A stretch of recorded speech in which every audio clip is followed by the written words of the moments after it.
بس وہی ہو رہے ہیں، چل رہے ہیں. چلیں جی خواتین و حضرات، آزاد لبوں کے ساتھ فراز درویش آپ کی خدمت میں حاضر ہیں. آج مصباح اعظم کچھ مصروفیات کی بنا پہ ہماری شو میں آج شامل نہیں ہے. آج ہمارے ساتھ جو ہیں شامل گفتگو ہوں گے ڈاکٹر اویس سلیم، کسی تعارف کے محتاج نہیں، ہمارے شو کو جو ہے ریگولرلی جوائن کرتے رہتے ہیں. ریاض حق صاحب پولیٹیکل انالسٹ ہیں، اور سباد اشرف صاحب بھی کسی تعارف کے محتاج نہیں، شو کو جوائن کرتے رہتے ہیں.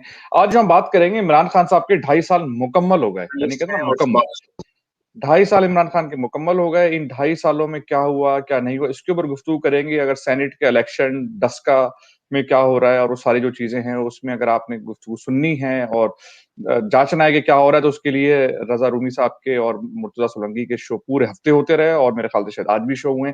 لیکن تو ہم کوشش کریں گے براڈر ایسپیکٹ میں بات کریں.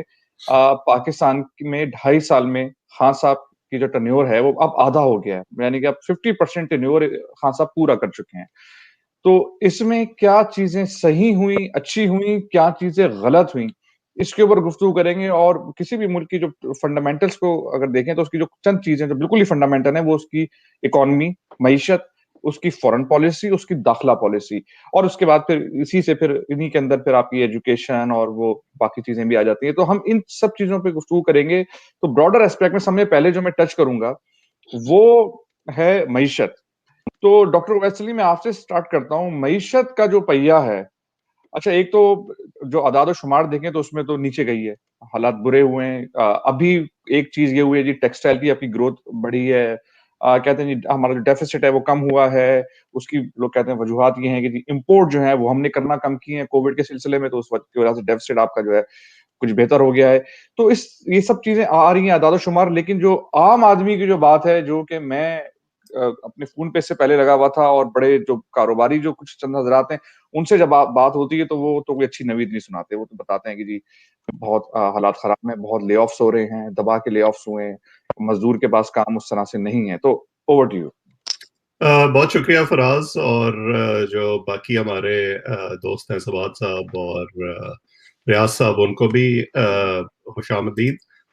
دیکھیے، اکانومی، اگر آپ عمران خان دی اپوزیشن لیڈر کو دیکھیں تو ان کا ایک ہی بڑا نعرہ تھا کہ اس ملک کی اکانومی تباہ ہو گئی ہے، اور اکانومی اس لیے تباہ ہو گئی ہے کیونکہ لیڈر اچھے نہیں ہیں، لیڈر کرپٹ ہیں، اس لیے باقی لوگ کرپشن کرتے ہیں، اور میں آؤں گا تو میں اکانومی کو ریوائیو کر دوں گا. اور اس ریوائیول کا جو پلان تھا، اگر آپ ان کی ساری الیکٹورل کیمپین دیکھیں تو اس کے بہت سمپلیفائڈ سولوشنز تھے کہ میں قرضہ بھی نہیں لوں گا، میں چوروں ڈاکوؤں کو جیل میں ڈال دوں گا، ان سے میں رقم برآمد کروا لوں گا، اسی رقم سے میں ملک کا قرضہ بھی ادا کر دوں گا، باقی رقم سے میں اکانومی ریوائیو کر لوں گا، لوگ مجھے چندہ دیا کریں گے، پیٹرول بھی 40 روپے ہو جائے گا، بجلی کے بل بھی آدھے ہو جائیں گے، وغیرہ وغیرہ. اچھا، اب جب وہ آئے حکومت میں تو یہ سارے پلانز جو ظاہر ورکیبل نہیں تھے، اور اس وقت جب الیکشن سے پہلے ان کو لوگ یہ سمجھاتے تھے کہ یہ آپ جس قسم کی پلاننگ کر رہے ہیں اور جس قسم کے وعدے آپ لوگوں سے کر رہے ہیں ان کو پورا کرنا ممکن نہیں ہے، تو وہ لوگوں کو یہ بتاتے تھے کہ نہیں نہیں، آپ اس لیے مجھے ڈسکریج کرتے ہیں کیونکہ آپ کرپٹ اشرافیہ کا حصہ ہیں، اور لیڈر ٹھیک ہو اور کپتان ٹھیک ہو تو وہ سب کچھ ٹھیک کر سکتا ہے. اب ہوا کیا؟ آپ نے اسد عمر کو فائنانس منسٹر بنایا.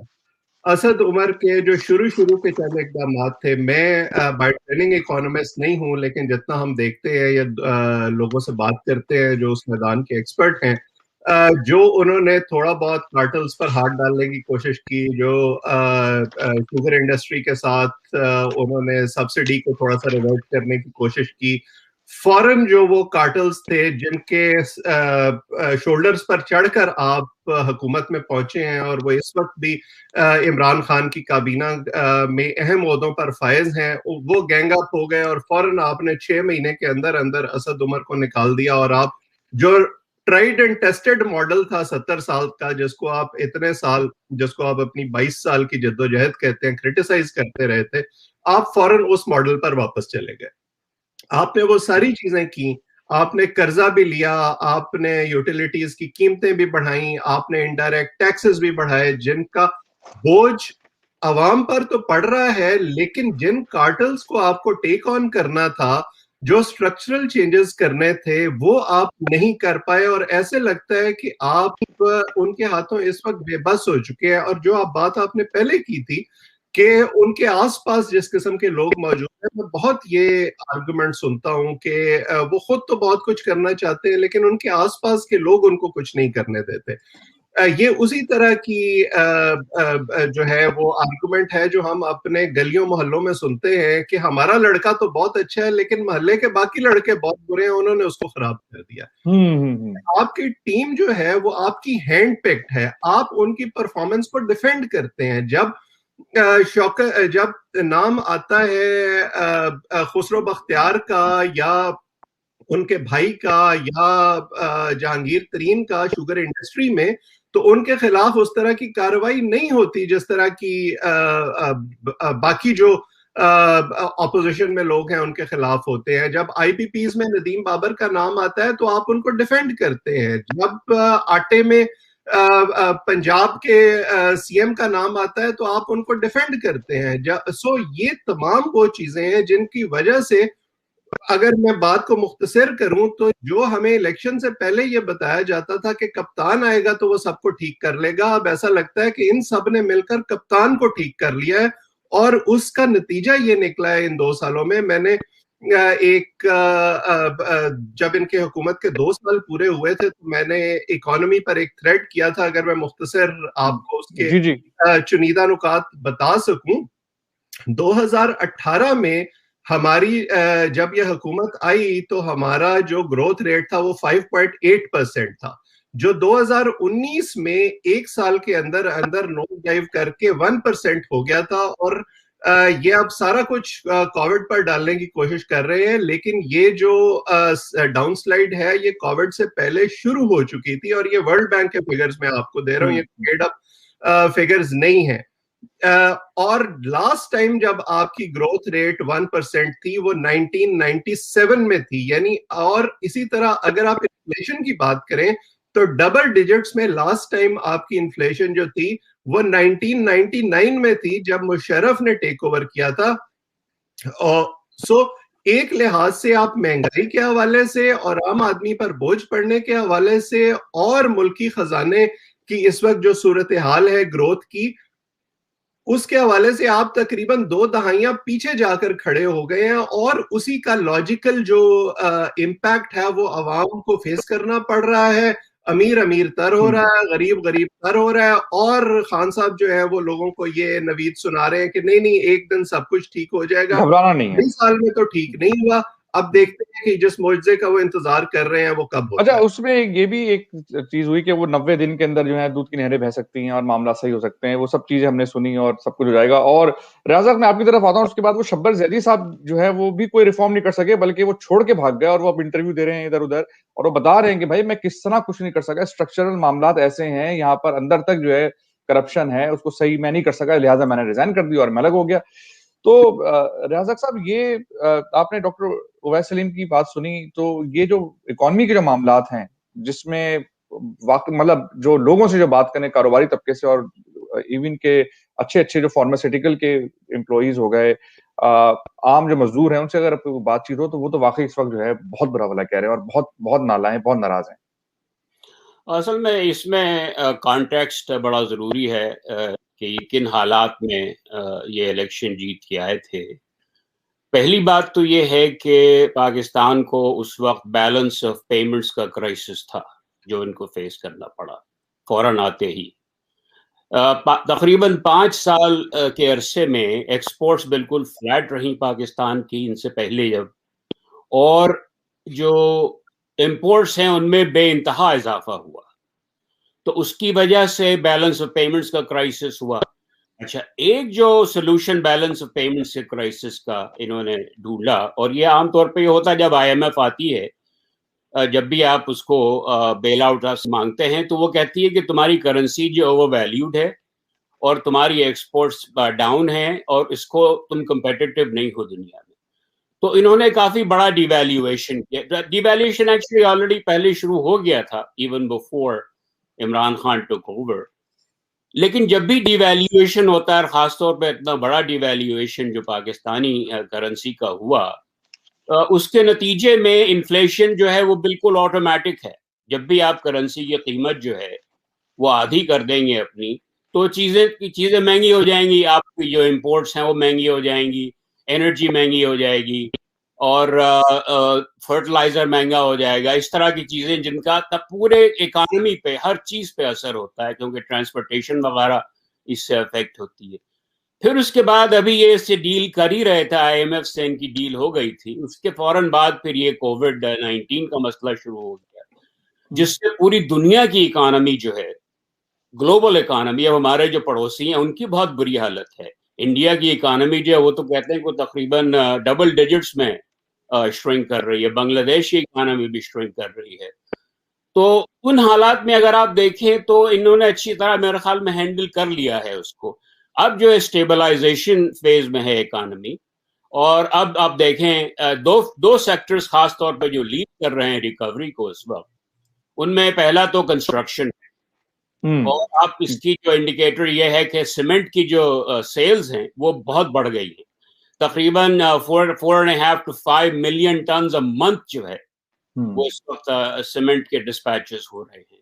تو اس وقت کنسٹرکشن سیکٹر جو ہے وہ بہت زیادہ ایکٹیو ہے, and part of it is because of نیا پاکستان کنسٹرکشن. انہوں نے بہت ہی جو کنسیشنل لون دیے ہیں اور مارگیج سیکٹر کو ریوائیو کیا, اس کی وجہ سے بہت سارے لوگ گھر وغیرہ بنا رہے ہیں. اچھا ریاض, بات بالکل آپ جو کہہ رہے ہیں میں اس میں تھوڑا, تو آپ یہ کہہ رہے ہیں کہ یہ وقتی ہے اور چیزیں صحیح سمت کی طرف جا رہی ہیں, اگر میں صحیح سمجھا ہوں. کیونکہ میں دیکھ رہا ہوں نا, میں آپ کو انڈیکیٹرز بتا رہا ہوں. اچھا, میں انڈیکیٹر جو ہے ذرا آپ میں جو کمپلیٹ کرنے تھے وہ کنسٹرکشن سیکٹر ہے جو سیمنٹ سے اندازہ ہو رہا ہے اس کا. دوسرا جو سیکٹر ہے جو بہت امپورٹنٹ سیکٹر ہے وہ لارج اسکیل مینوفیکچرنگ سیکٹر ہے. ان دونوں میں تقریباً ڈبل ڈیجٹ اضافہ ہو رہا ہے اس وقت. کنسٹرکشن سیکٹر میں تقریباً جو سیمنٹ سیلز ہیں وہ تقریباً 13% اوپر ہیں year over year. Large scale manufacturing جو ہے وہ تقریباً 11.2% بڑھ گئی ہے. اور ان حالات میں جبکہ دنیا بھر میں اس وقت جو گلوبل اکانومی اور ہمارے جو نیبرہڈ میں اکانومی ہے وہ ڈاؤن ہے, اس کے باوجود یہاں تو ریاض صاحب میں ایک اگر جسارت کروں تو ایک سوال کروں کہ جس وقت نون لیگ کی حکومت تھی اس وقت بھی آپ اسی طرح دیکھ رہے تھے, اسی طرح سمجھ رہے تھے چیزوں کو, تو اس وقت بھی آپ یہی کہہ رہے تھے کہ جی چیزیں بڑی اچھی جا رہی ہیں, بہت معاملات صحیح جا رہے ہیں اور بڑا جو ہے ترقی ہو رہی ہے اور بڑا معاملات صحیح جا رہے ہیں اور فورن انویسٹمنٹ بھی آ رہی ہے, یہ سب چیزیں نواز شریف نے بہتر کر دی ہیں. تو اس وقت جب یہ معاملات بگڑ رہے تھے اور جو نواز شریف جو برا حال کر رہے, جس نے آپ نے بتایا کہ جب یہ آئے عمران خان تھا تو معاملہ بہت بگڑ چکا تھا, تقریباً دیوالیہ کے قریب تھا, تو اس وقت آپ نے کیوں نہیں انڈیکیٹ کیا؟ نہیں, ان کے جو پہلے جو 2 سال تھے نواز شریف صاحب کے, اس میں کافی سگنیفیکنٹ امپروومنٹ ہوا. حالات بڑے خراب تھے, اور آپ کو یاد ہوگا جب بھی انہوں نے آئی ایم ایف سے بیل آؤٹ لیا تھا, لیکن آخری 2 سال جو ہیں اس میں بہت زیادہ حالات خراب ہو گئے. خاص طور پہ یعنی ویسے تو اکانومی بہت اچھی لگ رہی تھی آپ کو کہ جناب 5% گروتھ ہو رہی ہے, 6% گروتھ ہو رہی ہے, اس کی باتیں ہو رہی ہیں, لیکن وہ گروتھ جو تھی وہ کافی ہیویلی ڈیٹ فیولڈ گروتھ تھی. اور اس کی وجہ یہ تھی, ڈیٹ اس لیے لینا پڑتا تھا ان کو کہ ایف ڈی آئی وغیرہ جو ہے وہ کافی ڈراپ ہو گیا تھا, اور ایکسپورٹس وغیرہ ان کی ہو نہیں رہی تھی زیادہ, کوئی ایکسپورٹس پہ بہت کم توجہ دی گئی ہے گزشتہ سالوں میں. تو اب فائنلی یہ صحیح کام کر رہے ہیں, کوشش کر رہے ہیں اس بات کی. اچھا, ظاہر ہے کہ اس کا جو بوجھ پڑا ہے وہ عام لوگوں میں پڑا ہے. جب آپ ڈیویلیویشن اتنا زیادہ کر دیں گے اور انرجی کی پرائسز بڑھا دیں گے تو اس کے نتیجے میں عام لوگ جو ہیں ان پہ تو بہت برا اثر ہوگا. اس لیے لوگ جو ہیں ان سے ناراض ہیں, قیمتیں بڑھ گئی ہیں چیزوں کی. تو وہ تو کبھی بھی لوگ انفلیشن کو, کبھی بھی خاص طور پہ فوڈ انفلیشن کو کبھی بھی لوگ برداشت نہیں. جی, یہ میں ذرا واپس سے آؤں گا اس کے اوپر, اور ہمیں فورن پالیسی کی بات کرنی ہے. یہ بہت سارے لوگ جو ہیں یہ اعداد و شمار کا جو لائیو جو لوگ دیکھ رہے ہیں اور یہ کامنٹس کر رہے ہیں, ریاض صاحب یہ جو اعداد و شمار آپ نے 11% اور اس فلانے سیکٹر میں 11%, اس کی ذرا اگر کوئی ریفرنس بھی دے دیں تو میں ان کو یہاں نیچے ٹائپ کر دوں گا کہ یہ ریفرنس ہے. ہاں, کس کے فگرز ہیں؟ ورلڈ بینک اور پی بی ایس, ان دونوں کے فگرز ہیں. اچھا, لیکن ورلڈ بینک کا جو فگر ہے اس میں تو گروتھ ریٹ آپ کا بالکل ٹینک ہو چکا ہے. وہ تو بیکورڈ لوکنگ ہے نا. نہیں, وہ بیک ورڈ سے جو گراف ہے وہ اوپر جا کے ایک دم سے نیچے آ گیا ہے 2019 میں, کووڈ سے پہلے ہی نیچے آ گیا تھا وہ. ورلڈ بینک کی فگرز جو ہے نا, جب اس وقت جو ہو رہا ہے